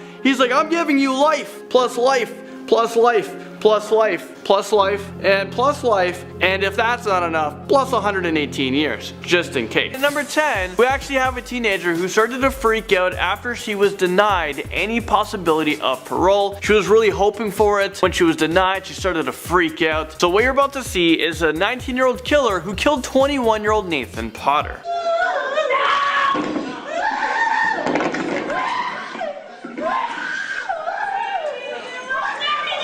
The victim's family was very afraid, but they are glad that they're being locked away for life. At least they can sleep at night knowing that a killer won't be out there. Next up, we have a teenager who admitted to murder while he throws up in a courtroom in at number 9. Mosley became ill in court today after he pled guilty to aggravated murder and other charges. Prosecutors believe the reaction was a genuine sign of remorse. So that was remorseful Timothy Mosley. Remorseful or not, he murdered 18-year-old Justin Michael Back in Waynesville, Warren County, Ohio. Justin Back was murdered at his family's home. Mosley took a plea bargain to avoid the death penalty. So all Mosley had to do was give the court all the information they want of exactly what happened and what was his involvement in this murder. There was another teenager involved as well. He was identified as Austin Meyer. Austin was given the death sentence and he became the youngest inmate on death row in Ohio at the time. Meyer was sentenced to death at the age of 19 years old back in 2014. He is still currently on death row and his new execution date is in 2022. That is just absolutely insane. Do you guys think that teenagers should be allowed to be given the death penalty? Let me know in the comment section below. Alright, number 8.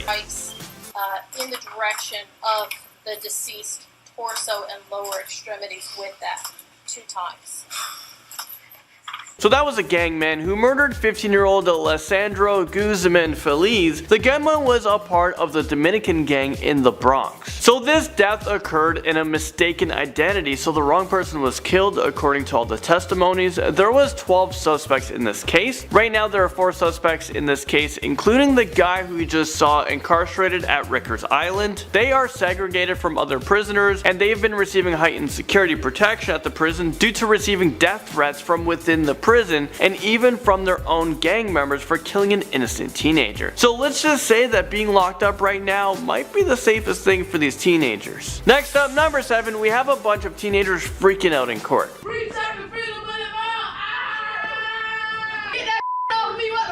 The end result, more individuals being taken into custody.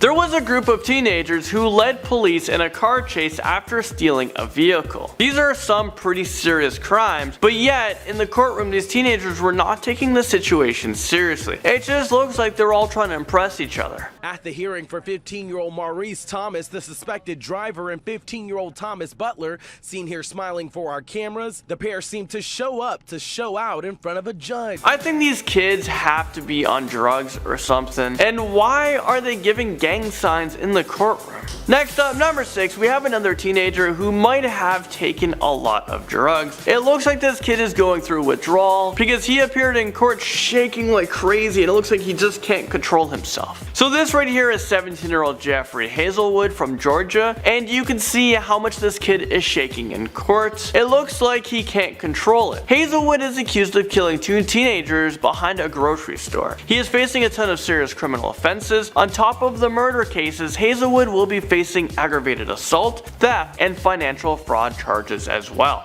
Hazelwood does not look mentally fit during the investigation and his hearing. There was actually a video of Jeffrey Hazelwood freaking out during an intense investigation where he said, "I didn't shoot them," but then as the video goes on, he says, "A voice in my head said to do it." Running away the first time, after you shot them, running away. Didn't shoot them. Because the bad guy would have gotten you. That's the story that we're going with. The invisible bad guy that looks just like you. So, contradicting himself a little bit, and he's admitting that he actually did it. I do hope this kid can get some serious help. Moving into number 5. Court. Come back again. That was 18-year-old Penelope Soto, who appeared in court after she was arrested for possession of a prescription drug as Xanax. While in court, she decided to just laugh at the whole thing and cuss at the judge. Well, this turns out to be the wrong move. Well, it's not a joke, you know. We have not had any kind of drugs in the last 24 hours. Actually... Bye-bye. Adios. Come back, ma'am. Come back. The judge upped the bail. Count one will be 10,000. Are you serious? I am serious. Adios. So after all of that happened, the teenager still didn't learn from that. The judge raised her bail to $10,000. He dismissed the teenager, but on her way out, this happens. Come back again. And the judge flipped. What's up? I believe I heard you saying to... Yes, I did. I'm not going to the... I believe you... Did you say me? Actually, I Did you say that? Yes, sir, I did. Oh, you did say that? I'm not I find you in direct criminal contempt. 30 days in the county jail. I can't help but to laugh at this. This is just stupidity, and hopefully this is a lesson learned. Alright, number 4. Indicate that Miss Me presents a flight risk, or that she would, with the conditions that we've proposed and any others that the court would add. This video actually went viral because 15-year-old Jennifer Me was crying hysterically, and she was hiccuping as well. And now she is dubbed the Hiccup Girl.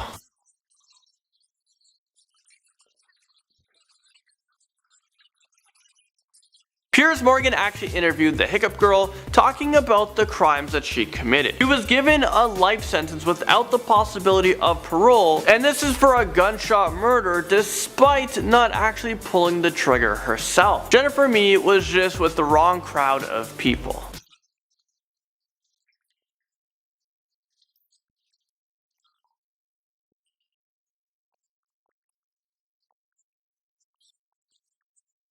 Moving into number 3. When Luis Reyes learned that he'd be in jail for the next 30 years, you knew just by his body language the bailiffs would have to hold him. That was Luis Reyes Jr., who was just sentenced to 30 years in prison after his very sinful act of sexually assaulting an 89-year-old woman. Is this real life right now? That is just sickening. Well, in court when he found out his sentencing, he started to freak out and he had to be taken out of the court and restrained. The 89-year-old woman was actually there in the courtroom listening to the sentencing. The teen did apologize for what he has done, but the court didn't think Reyes had remorse, hence his sentencing. Number 2. Brings 17-year-old Jacob Muzon and 18-year-old Drake Campbell to tears. That was 17-year-old Jacob Muzon and 18-year-old Drake Campbell, who broke into tears in court. They were both being charged for murder, attempted murder, burglary, and 2 counts of armed robbery. Both of the teenagers only started crying when the judge denied their bonds due to a lack of emotion they gave during the trial. Both teens showed no remorse. One of the sisters spoke in court, and she apologized for him, and she knows that in their hearts they are breaking. So they're not showing any physical remorse, it's just all the remorse inside. I don't buy it. And finally, number 1, we have this.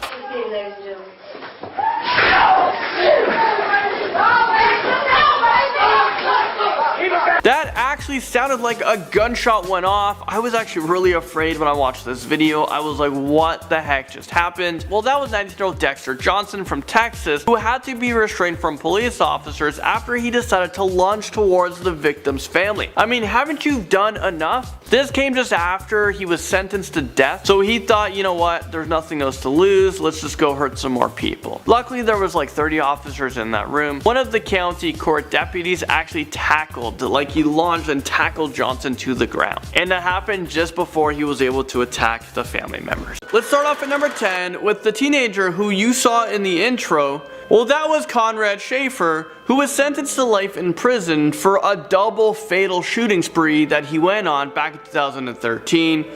He was sentenced to 2 life terms in prison, but in 25 years he is entitled to have his sentence reviewed and it could be shortened. Something tells me that we shouldn't shorten this teenager's sentencing.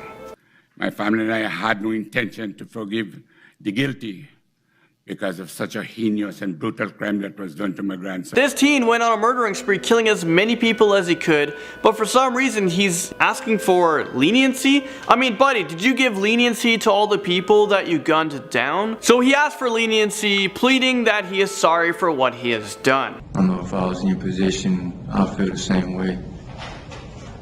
I was 15 at the time, and I'm really sorry for the things I've done.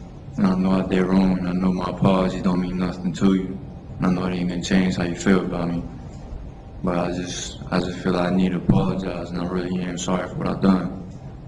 Yeah, I'm totally not buying it. The guy looks like he has no emotions whatsoever on his face. I mean, you ain't sorry. Alright, number 9. This right here is Alyssa Bustamante, and she wrote in a diary, and I quote, "I don't know how to feel at the moment. It was amazing. As soon as you get over the oh my god, it's pretty enjoyable. Is this real life right now? Well, hopefully prison is just as enjoyable because you're gonna be calling that place home for a very long time." She's in there after she committed a murder. Bustamante was raised by her grandparents because her mother had a history of drug and alcohol abuse, which led to charges and jail time, and her father was also in jail. He was in jail for assault, so I guess Alyssa didn't fall too far from the apple tree because she's in prison for life for murdering her 9-year-old neighbor just for the thrill of it. Well, she wrote this: "I just effing killed someone. I strangled them and slit their throat and stabbed them. Now they're dead. I don't know how to feel at the moment. It was kind of amazing." Then she wrote, "I'm kind of nervous and shaky though right now. Okay, I gotta go to church now. LOL. Well, hopefully this teen can have all the time that she needs to, think about her behavior in prison. I think we should give her the rest of her life. Like, give her all the time she needs. From there, let's go to number 8. This is 17-year-old Adrian Zellimer, who pleaded guilty to murdering a 10-year-old girl who was sentenced to life in prison without the possibility of parole after 40 years. This came after a plea deal. The 17th Judicial District Attorney Dave Young said this: "In 27 years as a prosecutor, I've never seen a 15-year-old commit such a violent act. This attorney must have seen a lot in his days, especially if he's listening to murder cases all day. And for the attorney to come out with a statement like this is insane. How does a 15-year-old even have it in them to, commit such an awful crime?" At number 7, we have Russell Burrell, who pleaded guilty to a murder. He was alongside 3 other people who committed the murder, and he was sentenced to 6 life sentences in prison plus 10 years. He was the teen we talked about in the intro of this video. Burrell murdered 3 people: Shamika Barris, Michael Martin, and Damian Collin. This was a planned murder in order to steal money and drugs. Let us be clear, 19-year-old Russell Burrell, who was a juvenile at the time of the murders, was the one who emptied 17 rounds into 3 human beings, and today was his last day in civilized society for the rest of his natural life.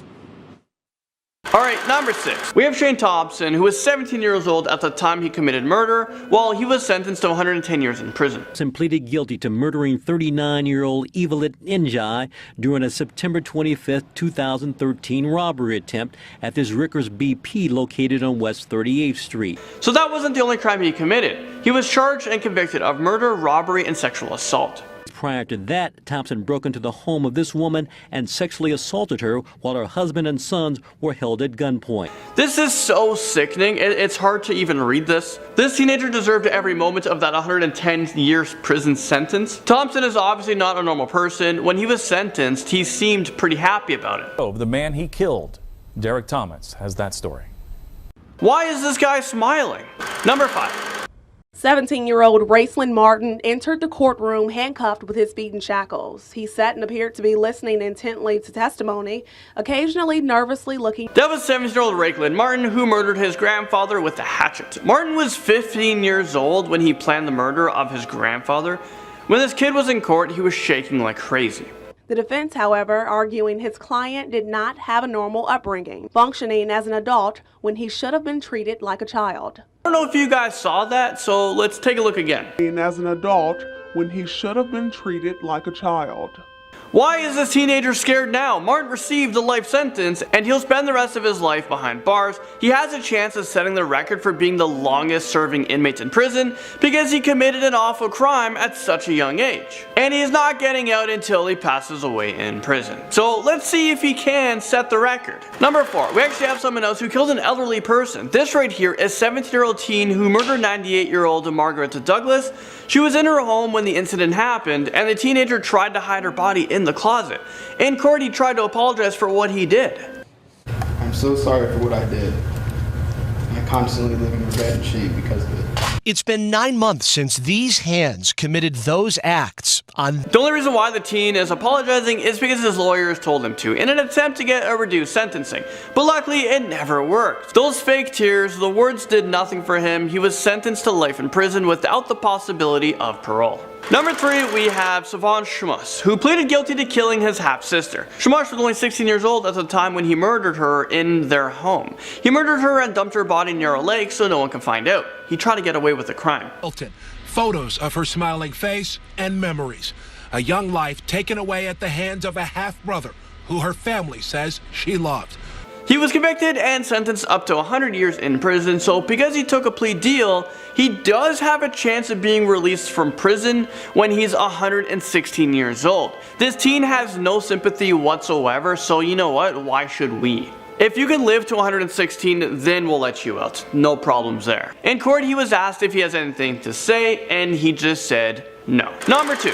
Sharing their thoughts with the teenager who admitted to it all, Aiden Von Grabo. How do you wish to plead to count 2? Guilty, Your Honor. Von Grabo taking a guilty plea for first-degree murder and a long list of other crimes, including attempting to murder Michaela's younger sister. Why is this teen so evil? This took place in northern Colorado, and the teen was given life in prison. The person he murdered was Michaela Grote, who was just 20 years old. And apparently she wasn't the only one on his death list that he created. I mean, what the heck is that? He had intentions of killing many more people. He was only 16 years old when he was charged with first-degree murder, 3 counts of attempted first-degree murder, attempted first-degree arson, extortion, 2 counts of felony menacing, 3 counts of stalking, 3rd-degree assault of an at-risk person, criminal mischief, and telephone harassment. I mean, that is a mouthful to go through. It's just unbelievable that one person, and I should say not just one person, one teenager was capable of doing. Finally, number 1. Buffalo teen who killed a man and then set his house on fire to cover up the crime is heading... Next, we're talking about a 19-year-old kid who spent 20 years to life in prison. He was convicted of murdering 15-year-old Brian Dombick. 19-year-old David Myers may very well spend the rest of his days in a prison cell. He spoke before his sentence, apologizing to his victim's family and his own. If I could go back and make up for what I did, I would. I'll give arm and a leg. This might be one teenager who actually felt sorry for what he has done and is willing to deal with the consequences. I agree. I do deserve to be incarcerated. I committed a crime, and that's all. So don't get me wrong, I still don't feel bad for him. And is this scary moment?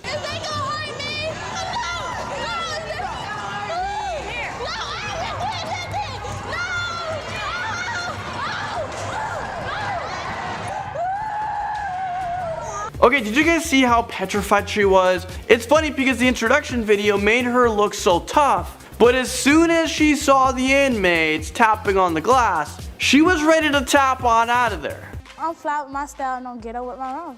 I'm ghetto fabulous. I will fight boys and girls. When I'm fighting, I don't feel bad for nobody because they should never came. Okay, I can't believe that she's only 12 years old and she's already talking about getting into a ton of fights and how she doesn't feel bad if someone got hurt. She definitely needed this wake-up call. I'm pretty sure when I was 12 years old, I was at the park climbing trees or swimming in the pool. If someone wanted to fight me, I would run away. I think that's why I'm so fast. I did a lot of running away. You wouldn't find me starting fights or bragging about it. Well, for this young one, she needs to start acting like a regular, non-violent 12-year-old girl, because you're only gonna end up like the people that just scared the crap out of you.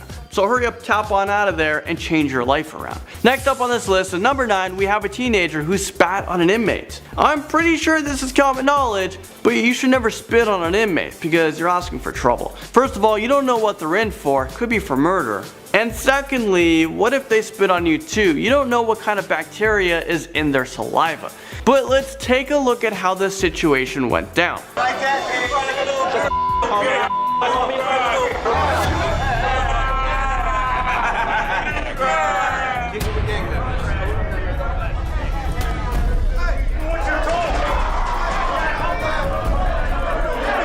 I am almost 100% confident that this teenager is probably gonna see what the inside of a prison cell looks like. He just looks like he doesn't care about authority at all, and if he does go to prison, he is seriously gonna get himself into a lot of trouble in there. The teenager who blames an inmate comes creeping into number 8. Have you guys ever heard the saying of snitches get stitches? Well, if this kid was actually in prison, he would definitely get some stitches. He would get shanked.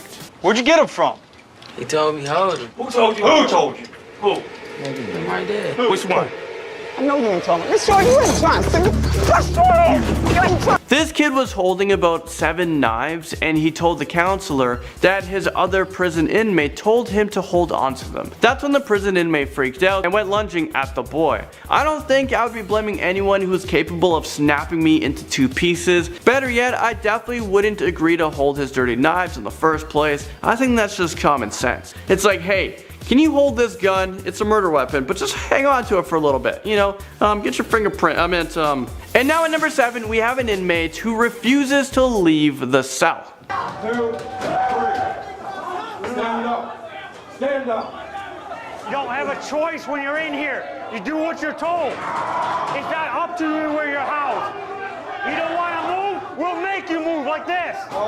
Correctional officers wanted to show these young gang members what it would be like if they were in prison and refused to listen to orders. I think it was staged, but what is up with the inmate in the next cell? Like seriously though, I think he took his acting skills so far because I'm genuinely terrified of him. They should have just been like, he's gonna be your cellmate if you ever get arrested and sent to jail. I think that's good enough for me to make me become a law-abiding citizen. Kid inmate yells at prison guard, and this comes into our list at number 6.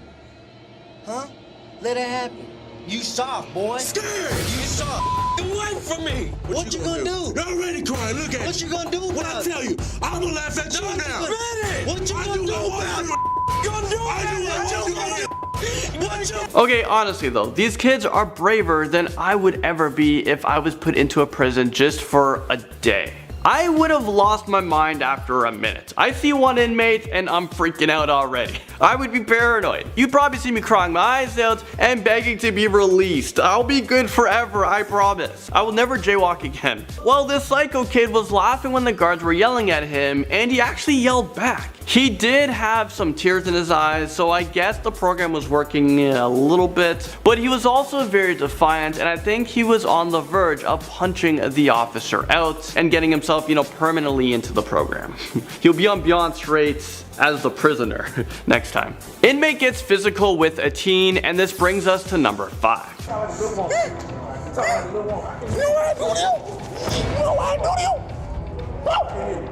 I do to you.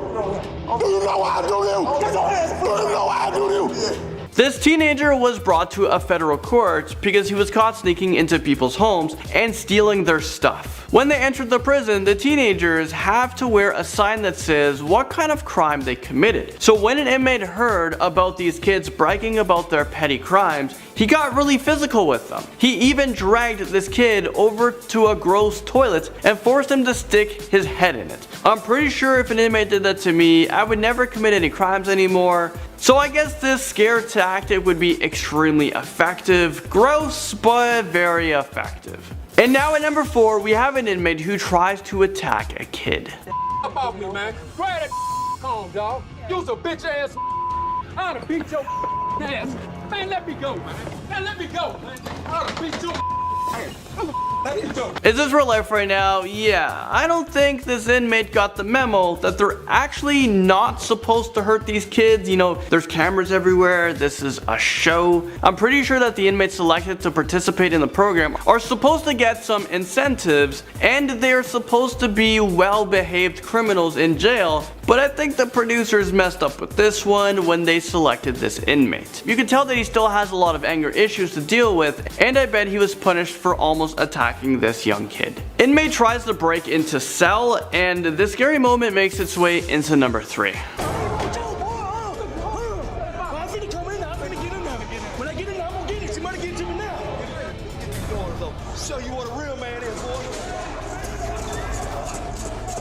Is this real life right now? That huge inmate was slamming his head against a steel door. Does he think that he's some sort of ram? I mean, the human skull isn't developed to withstand that much force. I think he went a little bit too far, and he was probably sent to an infirmary for a cracked skull and for just being a big dum-dum. But honestly though, if I was that kid trapped in the cell, I would pee myself and crawl into a ball and hope for the best. Yeah, I guess I could say that I'm definitely not cut out for the prison life.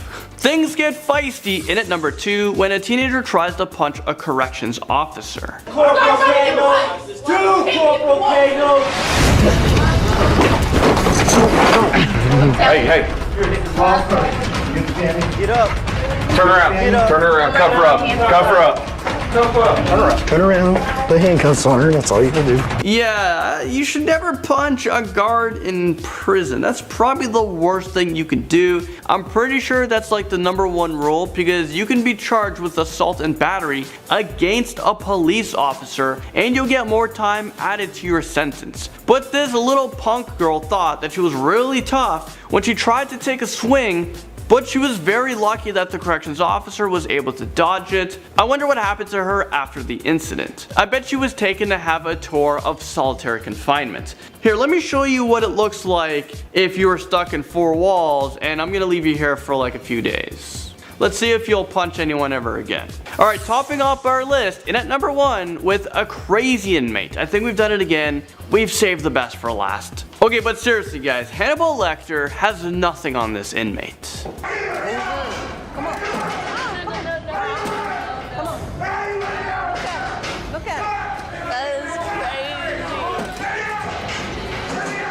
I'm gonna call him Crazy Willie because he is absolutely terrifying. If I saw him in real life, I'm pretty sure I'd be having nightmares for a solid week. I wonder what caused him to be so heavily restrained, but by the looks of it, he probably tried to pull a Mike Tyson and bite off someone's ear. Apparently that happens in prison a lot more than you guys think. And if this guy was my cellmate, I would just keep crying until they put me into solitary confinement, and I would just commit so many crimes while I was in there so I can never return back to this guy's cellmate ever again. Let's start off this video in at number 10. First up, we have 13-year-old Willie, who thinks he's a tough guy. You gonna get on my face. I will stay in your face all day long. Do you understand me? So that was tough guy 13-year-old Willie, who thinks his behavior is normal. He would often get suspended from school because of his anger issues. When I get angry, I usually get mad, blow up, and try to fight everyone. He would often fight with his young brother Cal. Willie would choke his brother during these fights, and also he's now starting to fight his mom. I was trying to calm him down, and he slammed me on the ground. He was punching me and kicking me. That is a very serious crime. So before it's too late for this kid, his mother contacted Beyond Scared Straight. I think, you know, this program will work for you. You can change. so you can really see what jail is really gonna be like. So while on the program, Willie wasn't taking it seriously. He was all smiles when the police officers was talking to him, so the police officers got into the kid's face and broke him down into tears. Okay, big man. Put your hands down before I take you down. I'm not playing with you. Mama. Go for it. Go for it. She's the only Why one you that got really them tears cares running about down you. your eyes? Go for it. Let's just hope that something got through to this kid. If not, yeah, this TV show is gonna become reality. Number 9. Watch your mouth. You are not at home, gentlemen. You are not at home. That was 16-year-old Keshawn, who is in a gang. 16 years old, already a gang member. He steals cars, guns, whatever he can get his hands on. He is often very violent and can't control his temper. His mom brought him to this program to try to break him. Well, it seems like Keshawn's toughness kept with him during this whole program. He didn't want to listen to any officers. He wasn't taking this program seriously at all. He thought he can get away with whatever he wants to. You will not disrespect me in my house. Is that understood? You use This kid just started this program and already got himself arrested. Why the don't you, dog? Chill out. You are starting in the wrong way. I mean, man, Keshawn. When Keshawn was in the prison, he started acting up, calling out other inmates. He then started to spit on the floor, so the officers had to restrain him and put a spit hood on his head.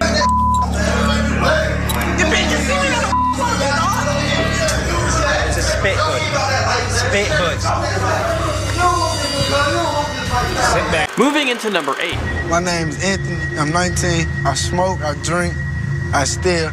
I done it all out here, man. This kid thinks he's a tough guy and doesn't think there will be consequences to his actions in life. Well, 10th grader Anthony is about to get a wake-up call. Ring ring, who's that? Yeah, it's life. Anthony throughout the show was saying that he wasn't going to prison because he will never get caught. So he wants to continue his gang life and committing these horrible crimes. On Beyond Scared Straight, there was a scene during this episode where Anthony was locked up in a cell next to a murderer who was serving a 240-year sentence. That man was actually just 23 years old. His name was Chemo. The officer said, "Do you think this guy cares about you? People will just attack you in prison for no reason at all." Anthony was one of the toughest guys the show ever had because it took a while to break this kid. But in the end, Anthony realized that prison wasn't for him, so he actually has a new positive outlook on life, and he's planning on getting his GED and turn his life around. Number 7. I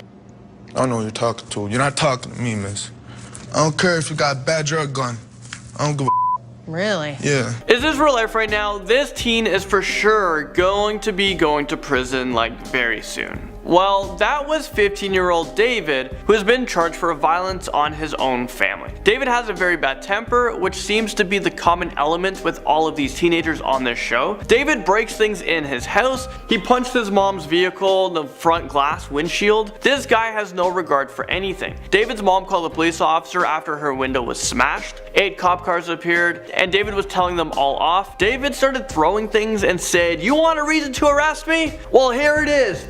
And then yeah, he was arrested. They cuffed him and off to jail he went. David is always threatening his own mom. One time he even punched her in the face, and he's made other mini threats towards her. Well, on the show, David tried to show his toughness, but he broke down. You love her to death? Yes. Then why are you treating her the way you are? I can't control my I'll take a bullet for my mother, too.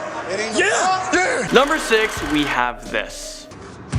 My name's Shabir. I'm 15. I like to fight, smoke weed, and I'm a thief. I'm proud of all the bad things that I do.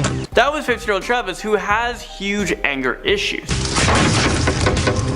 Oftentimes, Travis just looks for people to fight. He really enjoys beating up people because he believes that everyone deserves it, and he becomes proud of beating them up. Well, sorry to say, but in prison, he is going to be the one that's getting beaten up. Travis has a great chance of the show Beyond Scared Straight becoming a reality. He has been suspended more than 60 or 70 times. He has already been charged with breaking into someone's house. He just went inside their home and started stealing whatever he wanted, and he put all of the electronics and stolen goods into his backpack, and he was caught. He was sent to jail for a week or two. And you would think that serving some time would, change a person, but for this kid, it didn't. Alright, let's take a look at another kid who thinks that they're tough in at number 5. This person needs a reality check. And let's just say he might have gotten one. This next teenager is 17-year-old Bryn Lee, who was sent to the rehabilitation show Beyond Scared Straight because of his violence. Bryn Lee would often hit his mother.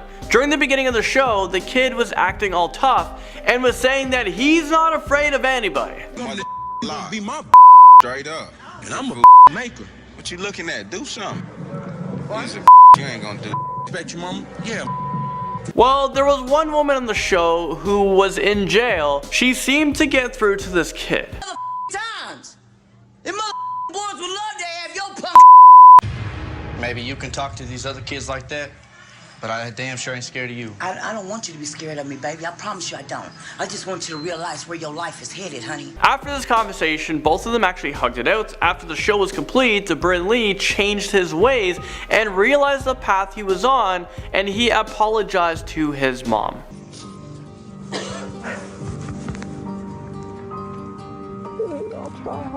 Next up, number 4, we have a computer hacker. Just things such as hacking Facebook and sending viruses and breaking into banks, get access from a server from a website and pulling email account info, and that gets boring, so we go to the advanced things, and I don't really like to talk about the advanced things. So that was 13-year-old Christopher, who is very intelligent, but he uses his smart for really dumb things. So does that even make him smart? He seems to be a smart dum-dum. This kid thinks he's a tough guy, but when faced with reality, he shows to be not so tough. What do you do with the computer? I don't know. You don't know? Nope. So you playing me for crazy now? Nope. You playing me for stupid now? So you did it, but you don't know what you did. So at the end of the show, Christopher said he didn't realize how bad of a crime he was committing, and he realized that he could be locked up for a very long time. Christopher now attends MIT for computer science, and he's using his skills for good things now. Now at number 3, we have this. Don't fight her. Don't fight her. Don't fight her. Don't fight her. I got her. Don't fight her. So that was 16-year-old Jermea, who has a problem with fighting people. And even on their show, she seems to have a problem listening to the police officers. It's not worth trying to be a tough person. Where does it even get? Well, this anger issue seems to run in the family because her brother Jamal is also a fighter. He once punched his teacher in the face, and they're looking to press charges against him. So he might be on the show on the other side of things. He seems to be a tough guy in the streets, but when he's on the show, he didn't look so tough. No, sir, I don't want to go in there, sir. No, sir. No, sir, I don't want to go in there, sir. What you mean? Why not? Come on. No, sir, I don't want to go in there. I don't want to go in there.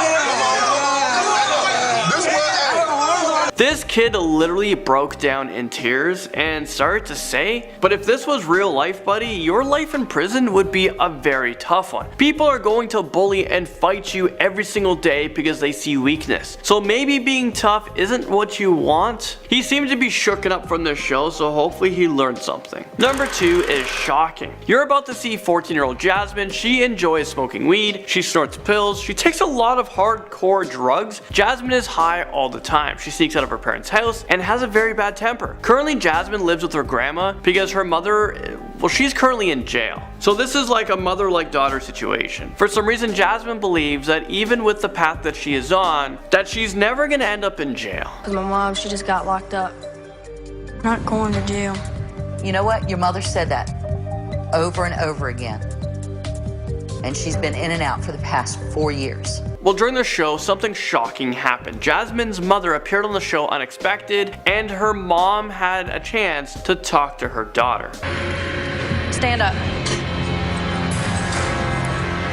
My name's Nicole, Jasmine's my daughter, and I'll do anything to make sure that she doesn't end up in jail like me. As soon as her mother appeared, Jasmine started to tear up. It was a very emotional moment. Being able to pick up the phone and ask me if we can go to the mall, is it worth it?